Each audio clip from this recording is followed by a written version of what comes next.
आज हम जिस मूवी को एक्सप्लेन करने वाले हैं 2013 में आई फिल्म जिसका नाम है आई स्पिल्ट ऑन यू ग्रेव 2। ये फिल्म हॉरर और थ्रिलर कैटेगरी में आती है। अगर आप हमारे चैनल पर नहीं है तो हमारे चैनल को सब्सक्राइब कर लें, साथ बेल नोटिफिकेशन को प्रेस कर दें। मूवी शुरू होती है, हम एक केटी नाम की लड़की को देखते हैं जो एक कॉफी शॉप में काम करती थी। केटी की ख्वाहिश होती है कि वो एक मॉडल बने। उसकी दोस्त उससे कुछ फोटोग्राफर रिक्वेस्ट करती है। शाम को केटी घर जाते वक्त कॉफी शॉप के बोर्ड पर एक फ्री मॉडलिंग का ऐड देखती है और वहाँ से फ़ोन नंबर लेकर निकल जाती है। फिर वो अपने अपार्टमेंट में आती है और उसके मॉडलिंग के एल्बम को देखती है और केटी फ्री मॉडलिंग सेशन वाले को कॉल करती है जो केटी को उसकी फ़ोटो भेजने के लिए कहता है। केटी उन्हें अपनी फ़ोटो भेजती है। अब उसे अगली सुबह 10 बजे शूट के लिए बुलाया जाता है।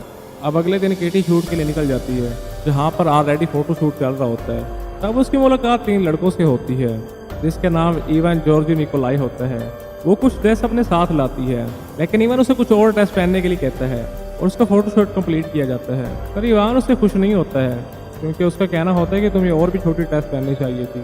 केटी को ये मंजूर नहीं होता है। इवान उसे मनाने की कोशिश करता है, अगर तुम्हें मॉडल बनना है तो ये सब कुछ करना पड़ेगा। पर केटी वहाँ से चली जाती है और अपने घर पे आ जाती है। अगले दिन सुबह वो जब जॉगिंग से घर आती है उसका कोई डोर बजाता है। वो जॉर्जी होता है जो केटी को उसको फोटोज देने आता है। वो उन फोटोज को लेने से मना कर देती है पर जॉर्जी उसे बोलता है कि फोटोज अच्छे हैं। वो बोलता है कि उनके कंप्यूटर में जितने फोटो थे उन्होंने डिलीट कर दिए। केटी अब डोर बंद कर लेती है। जॉर्जी असल में केटी से झूठ बोलता है, उसने कोई भी फोटोज डिलीट नहीं की होती। वो केटी की फोटो देख रहा होता है। अब अगले सीन में हम देखते हैं कि केटी रात को कूड़ा फेंकने के लिए घर से बाहर आती है। अब जॉर्जी उसके घर में घुस जाता है।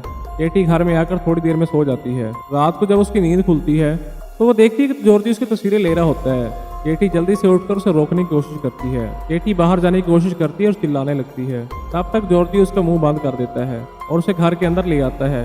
अब आवाज सुनकर केटी का पड़ोसी भी उठ जाता है। जॉर्जी केटी को बहुत मारता है। अब केटी के पड़ोसी से बचाने के लिए अंदर आता है। अब जॉर्जी उस पर अटैक करके उसे मार देता है। अब जॉर्जी डोर को लॉक करता है और केटी का बुरी तरह से रेप कर देता है। अब बाद में उसे एहसास हो जाता है कि उससे गलती हो गई है। अब वो अपने भाई इवान और निकोलाइन को बुला लेता है और उसी घर में बैठकर उनके आने का वेट करता है।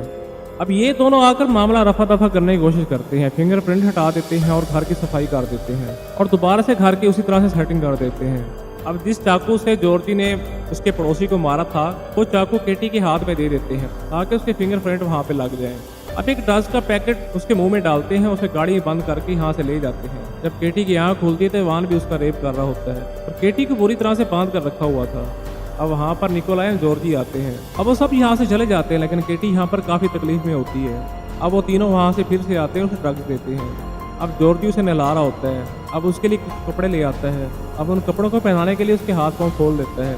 मौका देखकर केटी जॉर्जी के सर पे वार करती है और वहाँ से पार भाग जाती है। वहाँ पर रास्ते में वो मदद मांगती है लेकिन उसकी कोई मदद नहीं करता। और तभी वहाँ पर पुलिस आ जाती है। अब एक डिटेक्टिव यहाँ पर आता है जो बहुत अच्छा इंसान होता है।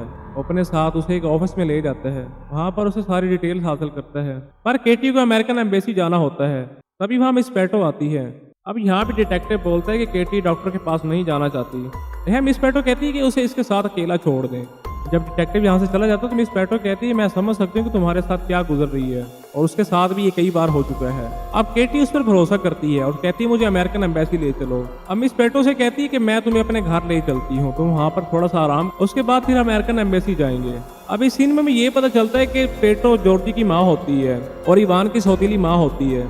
अब बिना पता कि ये केटी खुद को ट्रैप में फंसा लेती है। अब मिस पेटो से नीचे बेसमेंट में ले जाती है और ये जगह वही होती है जहाँ थोड़ी देर पहले उसे रखा गया था। अब इसके साथ बहुत बुरा करते हैं। अब मिस पेटो उसकी मदद करने के बजाय उन लोगों के पास उसे ले आती है। अब उसे दोबारा से बांध दिया जाता है। अब यहाँ पर केटी बहुत ज्यादा रो रही होती है। अब थोड़ी देर बाद इवान का फादर भी यहाँ पर आ जाता है। अब ये लोग एक बक्से को लाते हैं, उसके बाद एक बड़ा गड़ा खोदते हैं ताकि केटी को उस बॉक्स में बंद करके इस खट्टे में दफना दिया जाए। अब ये तीनों लोग उसकी लाचारी पे हंस रहे होते हैं। उसे उठाकर बक्से में बंद कर दिया जाता है और उसे जमीन में गाड़ा जाता है। अब केटी यहाँ बहुत रो रही होती है। अब सारे सबूत यहाँ मिटा दिए जाते हैं। जमीन के नीचे एक पत्थर होता है जो वजन की वजह से नीचे गिर जाता है और उसके नीचे से एक सेवेज लाइन होती है। बॉक्स के साथ केटी उस सेवेज लाइन में गिर पड़ती है और बॉक्स के बाहर आ जाती है क्योंकि बॉक्स टूट जाता है। अब ये सब रात को पार्टी करने का प्लान करते हैं। केटी उठती है और ठीक से चल नहीं पा रही होती।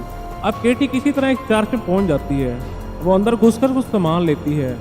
अब चर्च के फादर उसे कुछ कपड़े, खाना और बाइबल देकर उसकी मदद करते हैं और केटी वहाँ से चली जाती है। फादर को यहाँ एहसास हो गया था कि उसके साथ बहुत बुरा हुआ है। केटी सेवेज लाइन के थ्रू एक खंडर में घुसती है और वहां से उसे बाहर जाने का रास्ता मिलता है और वो बदला लेने का इरादा करती है। अब यहाँ पर इन लोगों की शामत आने वाली होती है। अब वो चर्च में जाती है और बाइबल के एक चैप्टर को पढ़ती है। अभी तभी यहाँ पर फादर आते हैं और कहते हैं कि पुलिस को बुलाकर उसकी मदद कर सकते हैं, और ये उन्हें ना बोलकर यहाँ से चली जाती है। फादर देखते हैं वो क्या पढ़ रही होती है। उस चैप्टर में उन बुरे लोगों को उनकी सजा देने के बारे में लिखा हुआ था। केटी इवान के घर में घुसकर पैसे लेती है। वो एक रात को सबकी डिटेल्स जान लेती है कि कौन किस टाइम कहाँ पर होता है। सबसे पहले वो जॉर्जी को टारगेट करती है, अपने आप को शो करके उसको पीछे आने के लिए बोलती है और उसे खंडर में सेवरेज लाइन में ले जाती है। अब केटी उसे गले में रस्सी डालती है और उसे बेहोश कर देती है। अब यहाँ पर उसे रस्सियों से बांध देती है। अब वो भी उसी के साथ इस तरह से कर रही होती है जिस तरह से जॉर्जी ने उसके साथ किया था। अब नाइफ से जगह जगह उसके हिस्सों पे काट रही होती है। जॉर्जी को थोड़ी देर तड़वाने के बाद बाहर निकोलाई के पास जाती है। निकोलाई एक बार में होता है। केटी उसे एक ड्रिंक पिलाती है और उस ड्रिंक को पीते उसे उल्टी जैसा फील होता है। जब वो बाथरूम में जाता है तो केटी बाथरूम का दरवाजा बंद कर देती है। अब केटी उसको मार कर उसका मुंह टॉयलेट में घुसा देती है। अब उसी टॉयलेट में उसका दम घुट कर निकोलाई मारा जाता है। अब थोड़ी देर बाद जॉर्जी को फिर से टॉर्चर किया जाता है। अब बारी थी इनके डैड की।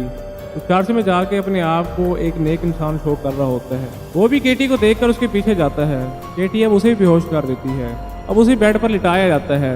अब उसी स्टनर से उसके मुंह पर शॉक देती है। अब केटी एक इलेक्ट्रिसिटी मशीन को ऑन करती है जिसके 2 वायर होते हैं। एक वायर अब उसके मुंह में देती है और दूसरी वायर को उसके लोहे के बेड पे रखती है और प्लग लगाकर बटन को ऑन कर देती है, और बुरी तरह से शॉक लगने की वजह से ये भी मारा जाता है। अब बचे थे इवान और पेटो।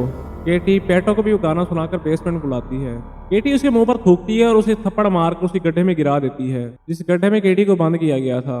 पेटो को मारने से पहले उसके बेटे की हालत उसे दिखाई जाती है।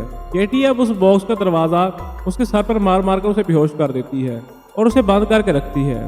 थोड़ी देर में इवान घर पे आता है, जो सारा सामान घर में बिखरा हुआ देखकर परेशान हो जाता है। उसी टाइम वो बेसमेंट में जाता है और तभी वो जॉर्जी को लटका हुआ पाता है। तभी केटी उसे भी मारकर बेहोश कर देती है और उसे भी रस्सियों से बांध देती है। अब हम चर्च के फादर को देखते हैं जो डिटेक्टिव को केटी के बारे में बताते हैं। अब वो फादर को बताता है कि उनसे बदला लेने वाली है, लेकिन फादर को ये नहीं पता होता कि वो बंदे कौन है जिनसे वो बदला लेगी। पर डिटेक्टिव को यहाँ सब कुछ पता होता है। अब डिटेक्टिव इवान के घर में उस सेवरेज लाइन के थ्रू आता है। तब तक केटी इवान के साथ बहुत कुछ कर चुकी होती है। अब इवान पेटो की आवाज सुनता है। केटी के पूछने पर इवान उसे बताता है कि उसकी मॉम नहीं है। उसकी मॉम के जाने के बाद इसके डैड ने उसके साथ रेप किया था, जिसकी वजह से जॉर्जी का जन्म हुआ था, और तब से उनके साथ रहती है। और ये सुनकर केटी पेटो का बॉक्स खोलती है और उसके सामने ही जॉर्जी को मार देती है। अब इवान बचा होता है। अब इवान को बहुत बुरी तरीके से मारती है। अब यहाँ डिटेक्टिव आ जाता है और इवान गुस्से में केटी का गला दबाने लगता है। अब डिटेक्टिव इवान के सर में गोली मार देता है। वो केटी को सॉरी बोलता है कि उसने शुरुआत में उसकी मदद नहीं की थी। अब केटी यहाँ से अपना बदला लेकर चली जाती है और बाहर जाकर थोड़ा सा मुस्कुराती है।